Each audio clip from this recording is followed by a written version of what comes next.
अब खबर मुंबई से सटे थाने से है, जहां बकरीद से पहले बकरों को लेकर बवाल हो गया। ये जो मामला है वो मीरा रोड में एक हाउसिंग सोसाइटी का है और यहां सोसाइटी में हंगामा तब हुआ जब एक शख्स सोसाइटी में बकरे लेकर आ गया, जिसके बाद सोसाइटी के लोगों ने विरोध प्रदर्शन करना शुरू कर दिया। पहले जय श्री राम के नारे लगाए गए, फिर हनुमान चालीसा का पाठ किया गया। सुनाते हैं आप।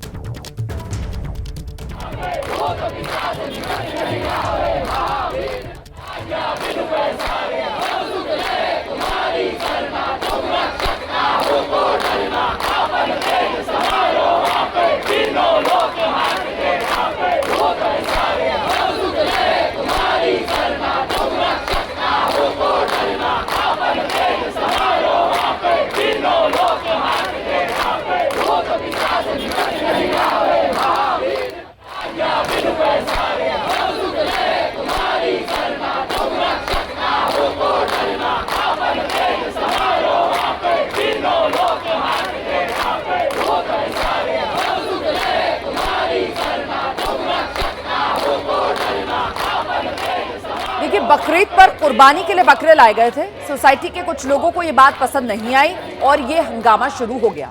इस पूरे मामले को अब जरा तस्वीरों के जरिए आपको समझाते हैं। तो ये तस्वीरें जो आप देख रहे हैं, मुंबई से सटे मीरा रोड स्थित जेपी इंफ्रा सोसाइटी में मोहसिन शेख नाम का शख्स लिफ्ट के जरिए 2 बकरे लेकर आया। इस बात की जानकारी मिली तो सोसाइटी के लोग हंगामा करने लगे, बकरों को बाहर ले जाने की मांग होने लगी। विरोध कर रहे लोग हनुमान चालीसा का पाठ करने लगे। इस बात की सूचना मिलते ही पुलिस मौके पर पहुंची और लोगों को समझाने की कोशिश की। अधिकारियों ने सोसाइटी के लोगों को समझाकर शांत कराया। इस दौरान हल्की नोकझोंक भी हुई। ये मामला दोनों बकरों को सोसाइटी से बाहर करने पर ही शांत हुआ।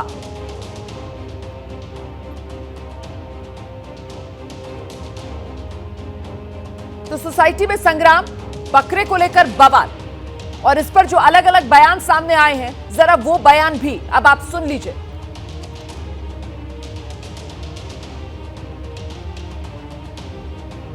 वो बयान हम आपको सुनाएंगे, लेकिन इस बीच एक बार फिर से जरा ये तस्वीरें देख लीजिए। ये सीसीटीवी की तस्वीरें हैं, इनमें साफ नजर आ रहा है कि ये शख्स जो बकरीद के मौके पर बकरे लेकर अपने घर पर आया, और जाहिर सी बात है बकरीद है तो कुर्बानी के लिए बकरे लेकर आया वो अपने घर पर, लेकिन इसी पर आपत्ति सोसाइटी में रहने वाले लोगों को हो गई और जो जोरदार हंगामा हुआ उसके बाद ये सोसाइटी में जो शख्स बकरे लेकर आया था, इसका क्या कहना है, जरा ये सुनिए। तो पिछले 3 सालों से बिल्डर हमको जगह देता था।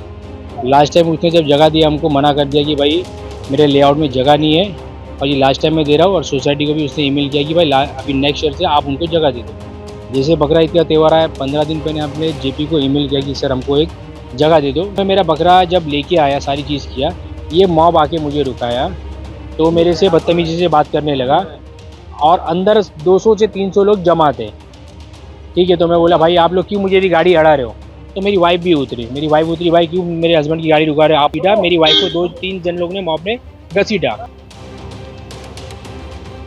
सीधे रुक करते हैं, हमारे साथ हमारे सहयोगी कृष्णा ठाकुर इस वक्त मौजूद हैं। कृष्णा ठाकुर, इस पूरे मामले में और जानकारी क्या सामने निकल कर आ रही है? ये शख्स बकरीद के मौके के लिए बकरे अपने घर पर लेकर आया था, कुर्बानी कहाँ करनी थी? हर साल ये कुर्बानी कहाँ करता था? क्या बकरीद के दिन तक के लिए इन बकरों को इसको अपने घर पर रखना था? क्या अपडेट है? देखिए रोमाना, ये पूरा मामला आप समझिए।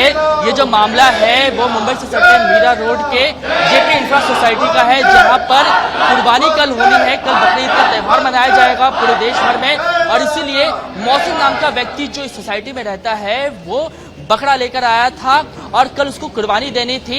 लेकिन जैसे ही इस बात की जानकारी सोसाइटी के लोगों को लगी, सोसाइटी के लोग पहले उसे समझाने के लिए पहुंचे और उनसे ऐसा कहा कि आप चूंकि बकरा नहीं ला सकते सोसाइटी में। लेकिन सोसाइटी के लोगों का आरोप है कि तमाम समझाने बुझाने के बाद भी जब मोहसिन नहीं माना तो फिर देर रात सोसाइटी में हंगामा हुआ, और हंगामा इतना कि जय श्री राम के नारे लगे, हनुमान चालीसा का पाठ किया गया और बीच बचाव के लिए फिर देर रात पुलिस को आना पड़ा। हंगामा बहुत हुआ और अंततः सब कुछ समझाने के बाद मोहसिन ने जो बकरा लेकर पहुंचा हुआ था वो सोसाइटी में अपने घर पे वो लेकर उस सोसाइटी के बाहर चला गया। लेकिन मामले की शुरुआत कहाँ से हुई, क्या ये पूरा मामला है, इस मामले में वाद विवाद किस तरीके से हुआ, इस पर बातचीत करने के लिए हमारे साथ सोसाइटी के कुछ लोग मौजूद हैं। आप बताइए कि मोहसिन ने तो ये कहा कि वो कुर्बानी जो है वो बाहर देगा, वो बकरा लेकर आया था, तो विवाद किस बात से था? बकरा लाने को विवाद था कि कुर्बानी देने को लेकर विवाद था? सोसाइटी के नियम को ताक पे रख के अपनी मनमानी करने का था। विवाद बिल्कुल बकरा लाने पर था। ये मुद्दा 4-5 दिन से वार्तालाप हो रही थी, इसके ऊपर पत्र लेखन चल रहे थे। Local bodies, commissioner of police, सबको ये चीज़ की इत्तला दी गई थी। उसके बावजूद एक व्यक्ति ने सारे नियमों को ताक पे रख के वो जबरदस्ती बकरा लेकर के सोसाइटी में आया, जबकि सोसाइटी में इस बात की कोई परमिशन नहीं दी गई थी। तो क्या आप लोगों ने कोई ज्ञापन दिया, पहले अधिकारियों से बात की, उसके बाद जब नहीं माने हैं तो इस तरीके का वाकया हुआ? जी, राम लखन जी आपको दिखाएंगे। सर, हम पहले जब यहाँ पे हमारे दूसरे समुदाय के लोग हमारी बातों से सहमत नहीं हुए तो हम तुरंत पुलिस अधिकारी के पास गए। हमने बोला ये लोग हमारी बातों पे जो है कोई मतलब सहमत नहीं है, इसलिए कृपया आप यहाँ पे हस्तक्षेप करिए और यहाँ व्यवस्था बनाए रखिए। लेकिन उन लोगों ने मना कर दिया। उन्होंने बोला कि इस बारे में हमारे पास कोई क्लियर कट जो गाइडलाइंस नहीं है और हम कुछ एक्शन नहीं ले सकते हैं, और इसके बारे में आप जो है मीरा महेंद्र आप जो कमिश्नर के पास जाइए। तो फिर हम मीरा महेंद्र कमिश्नर के पास गए, उनको भी लेटर दिया, उसकी पावती हमारे पास है, लेकिन वो भी अधिकारी फिर कुछ नहीं किए। और उसके बाद मसला ये हो गया कि यहाँ के मुस्लिम समुदाय के 2-3 लोग जो है पूरे हिंदू सोसाइटी को डोमिनेट करने का उनका प्रयास है। बिल्डर उनको अल्टरनेटिव व्यवस्था दे रहा है, उसको मना कर रहे हैं। उनका कहना जिद है कि हम अपने सोसाइटी के प्रेमाइसेस में ही परमानेंट। आप कह रहे हैं कि डोमिनेट करने की कोशिश की जा रही है, लेकिन आप लोग भी तो जय श्री राम के नारे लगा रहे थे, हनुमान चालीसा का पाठ कर रहे थे, ये कहाँ तक सही था?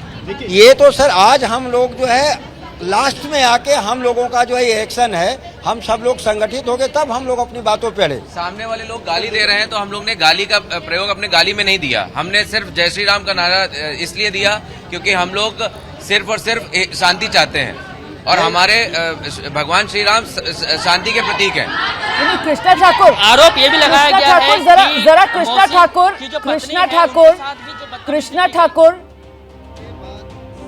ठाकुर जरा ये भी पूछिए कि सब पढ़े लिखे लोग हैं, सब कानून को मानने वाले लोग हैं, और जो मामला गरमाया, जो ये लोग खुद कह रहे हैं कि साहब वो कानून जो सोसाइटी का नियम था उसको ताक पर रखने की वजह से मामला गरमाया, तो ऐसे में जिस तरीके से धार्मिक रंग इस पूरे मामले को देने की कोशिश की गई, धार्मिक नारे लगाए गए, क्या ये लोग नहीं समझते कि मामला कितना संवेदनशील है और इसके असर कितनी दूर तक हो सकते हैं? फिर इस गैर जिम्मेदाराना रवैये के लिए जिम्मेदार कौन है? जरा बात कीजिए इन लोगों से। बिल्कुल, आप ये कह रहे हैं कि आप लोग सनातन धर्म का पालन कर रहे थे, लेकिन जिस तरीके से धार्मिक नारे देश में लगते आ रहे हैं, अब माहौल जो है इस वक्त देश का आपको पता है, किस तरीके से आपके एक एक नारे में जो है वो धार्मिक रंग उसको जोड़ के देखा जाएगा। तो आप लोगों को इस बात की जानकारी तो होगी कि जब हम लोग जय श्री राम के नारे लगा रहे हैं, जब हम लोग हनुमान चालीसा का पाठ कर रहे हैं, तो एक धार्मिक रंग दिया जाएगा। गालियां जब सामने से आती हैं, जय श्री राम हमारा अभिवादन है, जय श्री राम हमारा अभिवादन है, ये हमारी पौराणिक संस्कृति है।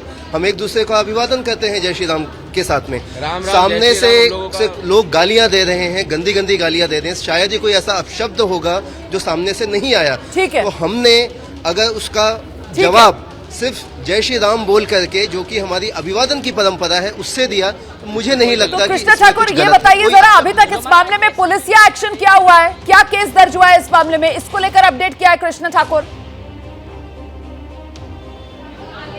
रोमाना, जो ताजा जानकारी है उसके मुताबिक ये जो मोहसिन की पत्नी है यास्मीन, उन्होंने काश्मीरा पुलिस स्टेशन में सोसाइटी के कुछ सदस्यों को लेकर एफआईआर दर्ज करवाई है और ये कहा है कि जिस वक्त ये पूरा वाद विवाद चल रहा था उस वक्त उनके साथ बदतमीजी की गई है, इसीलिए आईपीसी की धारा 354 और अन्य धाराओं के तहत इस मामले को जो है वो रजिस्टर किया गया है और पुलिस इस मामले में आगे की जाँच कर रही है।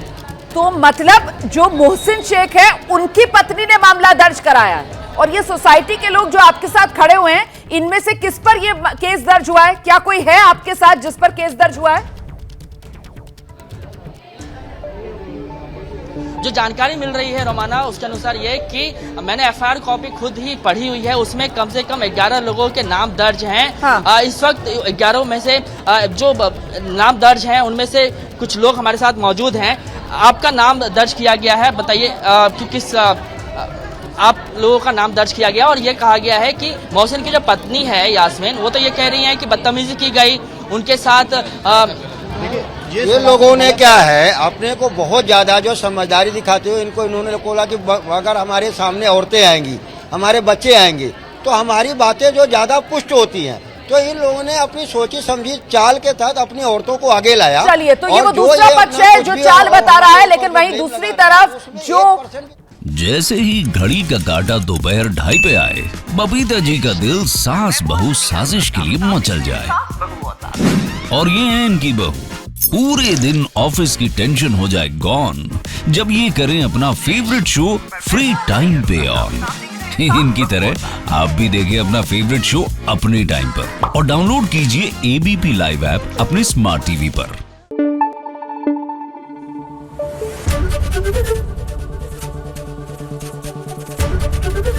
एबीपी न्यूज आपको रखे आगे।